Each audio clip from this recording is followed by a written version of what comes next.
ഒട്ടകത്തിൻ്റെ പൂഞ്ഞയിലാണ് വെള്ളം ശേഖരിച്ചു വെച്ചിരിക്കുന്നത് എന്നാണ് എന്നെപ്പോലെ പലരും കരുതിയിരുന്നത്. ഇപ്പോൾ നമുക്കറിയാം ആ പൂഞ്ഞയിൽ വെള്ളമല്ല ശേഖരിച്ചു വെച്ചിരിക്കുന്നത്, കൊഴുപ്പാണ് എന്ന്. ആ ശേഖരിച്ചു വെച്ചിരിക്കുന്ന കൊഴുപ്പിനെ ആവശ്യമുള്ളപ്പോൾ ഉപയോഗിച്ച് വെള്ളത്തിൻ്റെ ആവശ്യം നിറവേറ്റാൻ ഒട്ടകത്തിന് പറ്റും എന്ന്. ശരീരത്തിൻ്റെ പല ഭാഗങ്ങളിലായിട്ട് കൊഴുപ്പ് അടിഞ്ഞുകൂടുന്നതിന് പകരം പരമാവധി കൊഴുപ്പ് ഈ മുകൾ ഭാഗത്ത് മാത്രമായിട്ട് കുന്നുകൂടുന്നത് കൊണ്ടാണ് ഇങ്ങനെ ഒരു പൂഞ്ഞയുണ്ടാകുന്നത്. നേരെ മുകളിൽ നിന്ന് കുത്തനെ വെയിൽ കൊള്ളുമ്പോൾ കൊടും ചൂട് ആന്തരിക അവയവങ്ങളെ അധികം ചൂടാക്കാതെ സഹായിക്കാൻ ഈ പൂഞ്ഞ സഹായിക്കും.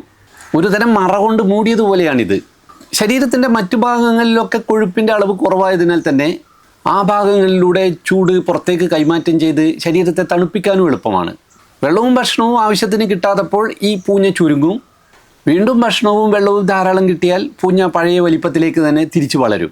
ഈ പൂഞ്ഞയിലെ കൊഴുപ്പ് ആവശ്യ സമയങ്ങളിൽ മെറ്റബോളിസം നടന്ന് ഊർജ്ജവും കാർബൺ ഡൈ ഓക്സൈഡുമായി മാറുമ്പോൾ കൂടെ തന്നെ ജലവും ഉണ്ടാകും.